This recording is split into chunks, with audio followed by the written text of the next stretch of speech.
Hello students, welcome back to my YouTube channel. आज की video में हम जो टॉपिक डिस्कस करेंगे वो फाइनल अकाउंट्स की एडजस्टमेंट ही है।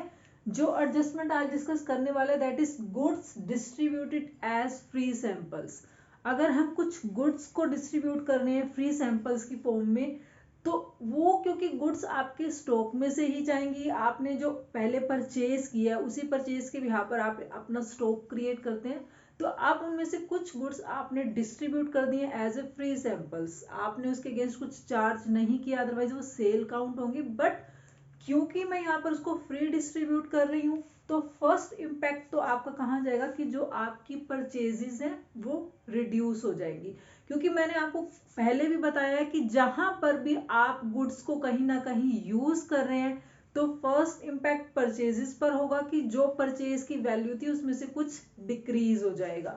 तो फर्स्ट जो अकाउंटिंग ट्रीटमेंट करेंगे जब आप ट्रेडिंग अकाउंट बनाएंगे यहाँ पर, तो आप टू परचेजेस जब मेंशन करेंगे तो उसमें से क्या करेंगे, less goods distributed as free samples. तो जितना भी आपने अमाउंट का फ्री सैंपल्स डिस्ट्रीब्यूट किया उससे आपकी परचेजेस कम हो जाएंगी, तो वो आप परचेज को माइनस करेंगे। सेकंड इम्पैक्ट कहाँ जाएगा, क्योंकि फ्री सैंपल एक टाइप से आप अपने बिजनेस में से जो भी एक्सपेंडिचर कर रहे हैं, क्योंकि आपने इन फ्री सैंपल्स के अगेंस्ट कुछ भी चार्ज नहीं किया, तो आप फ्री में डिस्ट्रीब्यूट कर रहे हैं, एक ऐसा एक्सपेंस कर रहे हैं जिसका मतलब कि बेनिफिट होगा इन टर्म्स ऑफ आपकी एडवर्टीजमेंट हो रही है, बट उसके अगेंस्ट आप अभी कुछ अर्न नहीं कर रहे, तो एक एक्सपेंस है। आप वो एक्सपेंस आप पर कहाँ पर शो करेंगे, प्रॉफिट एंड लॉस अकाउंट में। आप उसको एडवर्टीजमेंट या फ्री सैंपल्स की फॉर्म में शो कर सकते हैं, एग्जाम्पल्स सैंपल्स। तो आपके यहाँ पर दो इम्पैक्ट आ गए, एक ट्रेडिंग अकाउंट में परचेज की कॉस्ट में से माइनस होगा, और दूसरा आप उसको प्रॉफिट एंड लॉस अकाउंट में शो करेंगे एज एडवर्टीजमेंट और फ्री सैंपल्स की फॉर्म में। अब बात आती है कि मैंने आपको पहले भी बताया है कि जहां पर भी परचेजेस हैं, अगर आपने at the time of purchase GST पे किया है, सीजीएसटी, एसजीएसटी और आईजीएसटी पे किया है, तो उस टाइम आपने उसका इनपुट क्रेडिट लिया होगा। अब क्योंकि वो परचेजेस आप रिवर्स कर रहे हैं, डिक्रीज कर रहे हैं, तो मुझे टैक्स भी वहां पर डिक्रीज करना होगा। तो in case of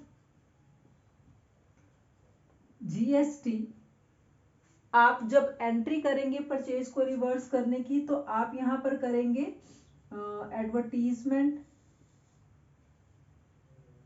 account debit to purchases या फ्री सैंपल्स। क्योंकि फ्री सैंपल्स आप इसलिए ही डिस्ट्रीब्यूट कर रहे हैं क्योंकि आपके बिजनेस की एडवर्टीजमेंट होगी, तो दैट इज एडवर्टीजमेंट एक्सपेंसेस। और आपकी परचेज डिक्रीज हो रही है, तो साथ में यहाँ पर आपका टैक्स भी रिवर्स होगा to input CGST, to input SGST. और इन केस अगर आईजीएसटी है तो आप इन दोनों के स्पेस पर क्या करेंगे, आईजीएसटी। तो बस आपको यहाँ पर मेन पॉइंट ये याद रखना है कि अगर आप at the time of purchase tax पे कर रहे थे, तो अब आपको टैक्स भी रिवर्स करना है ताकि आपका जो टैक्स का भी बैलेंस बना रहे। तो फर्स्ट जो हमने एज फ्री सैंपल को गुड्स डिस्ट्रीब्यूट किए हैं, तो वो आपके परचेजेस में से माइनस होगा, और सेकंड आपके प्रॉफिट एंड लॉस अकाउंट में एज एक्सपेंस आप शो करेंगे advertisement expenses. This was the first adjustment. Same as it is अगर आपको बोलते हैं कि गुड्स आपने डोनेट की हैं या डिस्ट्रीब्यूट की हैं in the form of charity, आप चैरिटी के लिए अगर कोई गुड्स को डिस्ट्रीब्यूट कर रहे हैं, तो उस केस में आप क्या करेंगे, सेम ट्रीटमेंट होगा कि आप, क्योंकि उस केस में जहां पर भी आप गुड्स को यूज कर रहे हैं वहां आपकी परचेजेस की वैल्यू डिक्रीज होगी, तो आपने फर्स्ट इम्पैक्ट कहां पर शो करना है, उसका परचेजेस में से ही जितनी वैल्यू की आपने चैरिटी की